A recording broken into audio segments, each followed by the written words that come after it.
نحمده ونصلي ونسلم على رسوله الكريم أما بعد فأعوذ بالله من الشيطان الرجيم بسم الله الرحمن الرحيم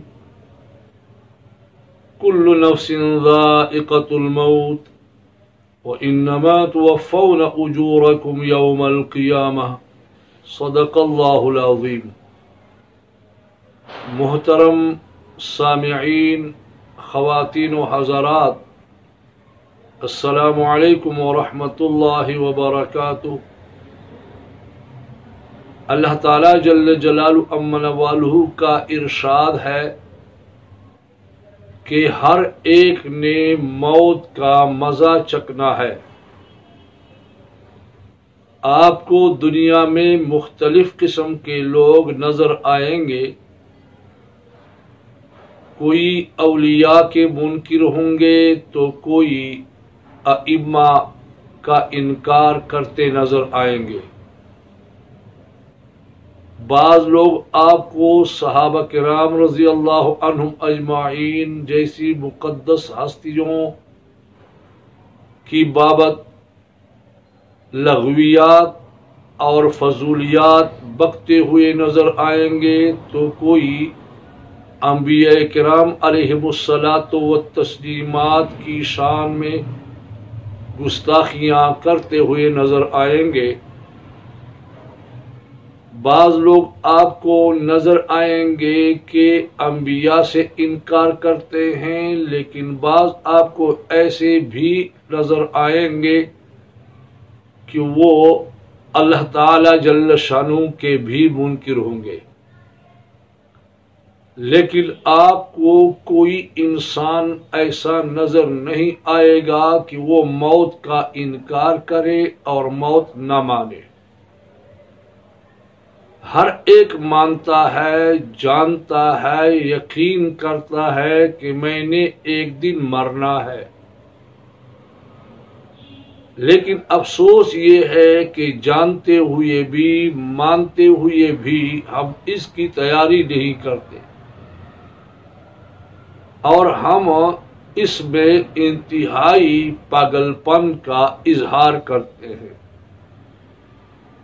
اس کی بابت ایک واقعہ ہارون الرشید بادشاہ اور بہلول رحمہ اللہ کے درمیان پیش آیا ہے۔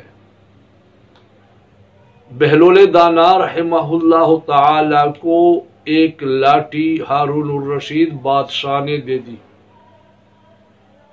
اور یہ کہہ کر دے دی کہ آپ اپنے پاس رکھیں، آپ کو جو آدمی بھی آپ سے زیادہ بے وقوف نظر آئے تو یہ لاٹھی اس کو دے دو۔ بہلول نے کہا ٹھیک ہے، مجھے دے دے۔ بہلول لاٹھی لے کر اپنے گھر میں رکھنے لگا۔ چند سال بعد اس کو علم ہوا کہ ہارون الرشید بادشاہ بستر مرگ پر پڑے ہیں۔ انہوں نے یہ لاٹھی لے لی اور اس کے پاس جا کر کہنے لگا کہ کیا حال ہے؟ اس نے کہا کہ سفر ہے، کہیں جا رہا ہوں۔ تمہیں کدھر جا رہے ہو؟ تو بادشاہ نے کہا آخرت کا سفر ہے، بہت دور کا سفر ہے، اس پہ جا رہا ہوں۔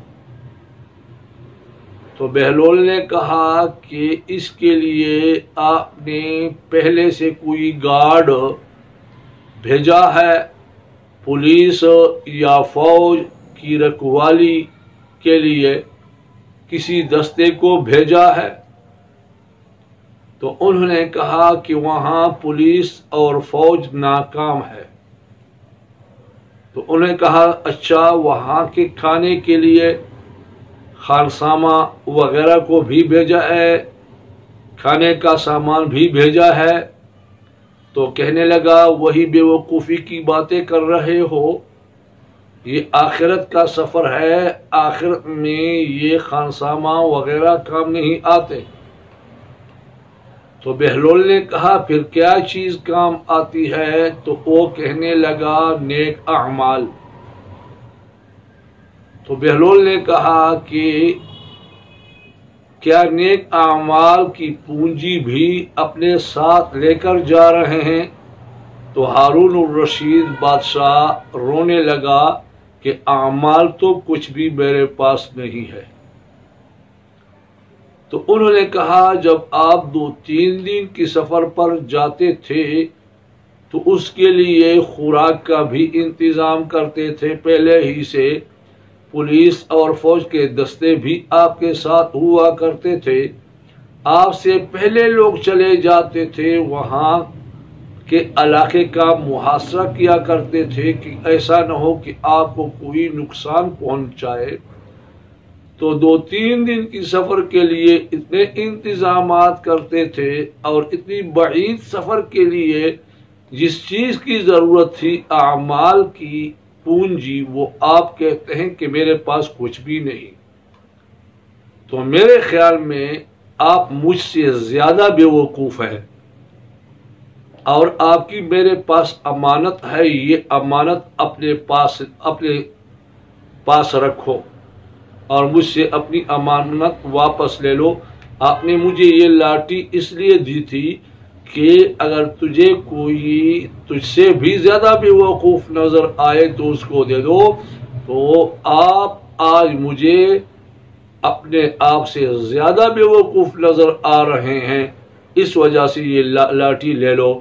تو روتے ہوئے ہارون الرشید نے وہ لاٹھی لے لی اور کہنے لگا یقیناً میں آپ سے زیادہ بے وقوف ہوں کہ دنیا میں ہر سفر کے لیے میں نے تیاری کی تھی، لیکن اس بڑے سفر کے لیے تیاری نہیں کی۔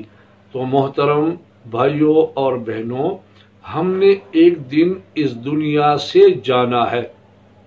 نبی اللہ تبارک و تعالیٰ فرماتے ہیں فَمَنْ زُحْزِحَ عَنِ النَّارِ وَأُدْخِلَ الْجَنَّةَ فَقَدْ فَازَ، پس جو دور ہو گیا دوزخ سے، آگ سے، اور جنت میں داخل کیا گیا، فقد فاز، پس تحقیق وہ کامیاب ہو گیا۔ اس لیے کچھ آخرت کی تیاری بھی کرتے جائیں۔ اللہ تبارک و تعالی ہمیں آخرت کی تیاری کی توفیق نصیب فرمائے۔ وآخر دعوانا ان الحمد للہ رب العالمین۔